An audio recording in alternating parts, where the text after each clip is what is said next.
Hola, hoy vamos a ver cómo caracterizar, cómo identificar las funciones polinómicas. Recordemos que la definición de una función polinómica es la siguiente.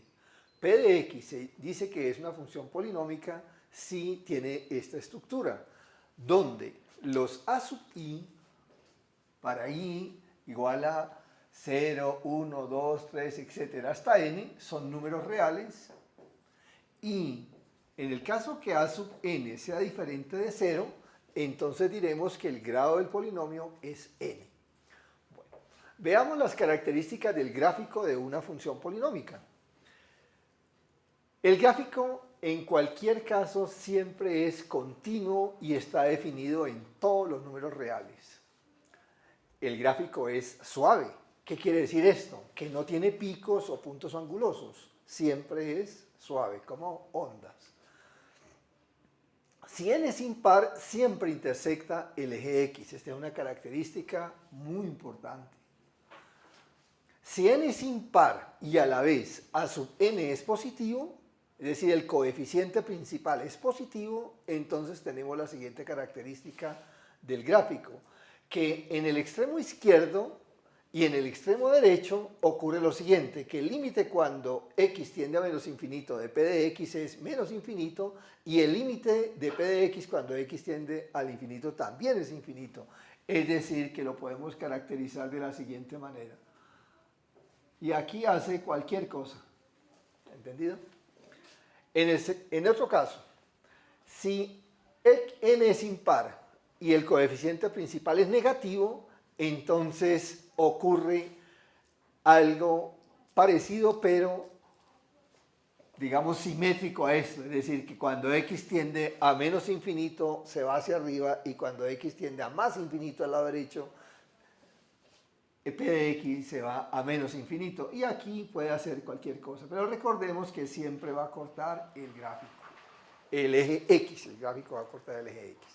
En el caso que sea par, tenemos lo siguiente, que si a sub n, el coeficiente principal es positivo, entonces en los extremos, tanto para x cuando x tiende a menos infinito y x tiende a más infinito, el gráfico se va a más infinito. En este caso puede ser que corte o no corte el eje x. Digamos que puede ser algo así. En el caso que n sea par y a sub n el coeficiente principal negativo, entonces el gráfico va a ocurrir algo parecido a este, pero digamos que como simétrico respecto al eje x. Entonces por acá y aquí puede hacer cualquier otra cosa.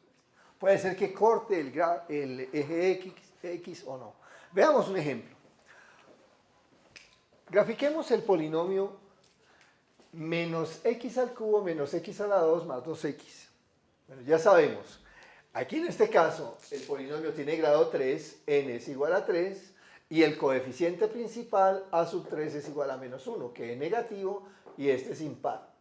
Sabemos entonces que, primero que todo, el gráfico debe intersectar el eje de las x.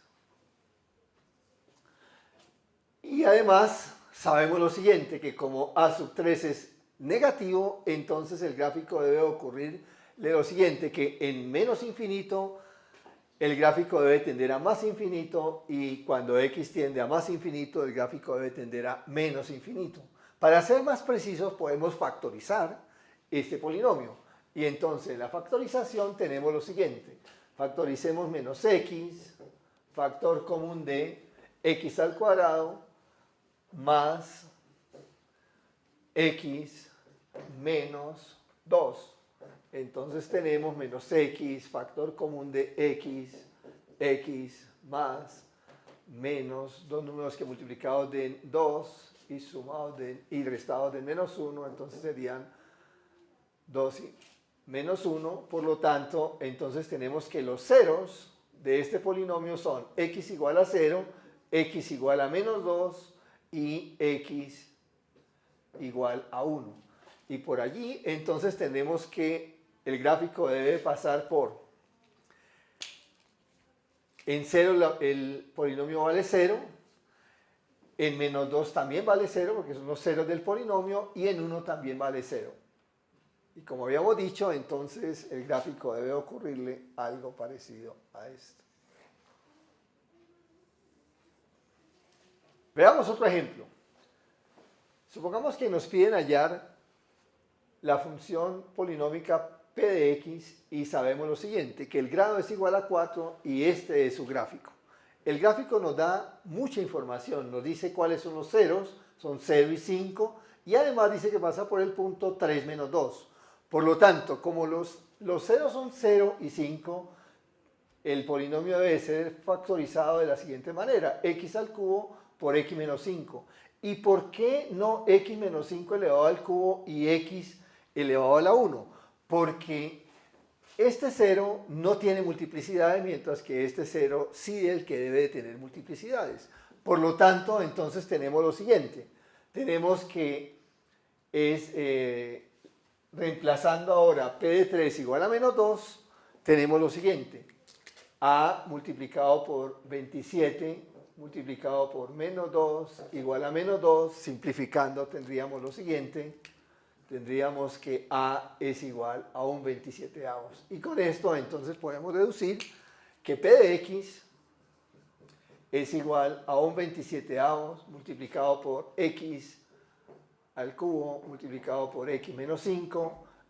Quitando el paréntesis tendríamos un 27avos por X a la cuarta menos 5 27avos por X a la 3, que es la función que nos piden.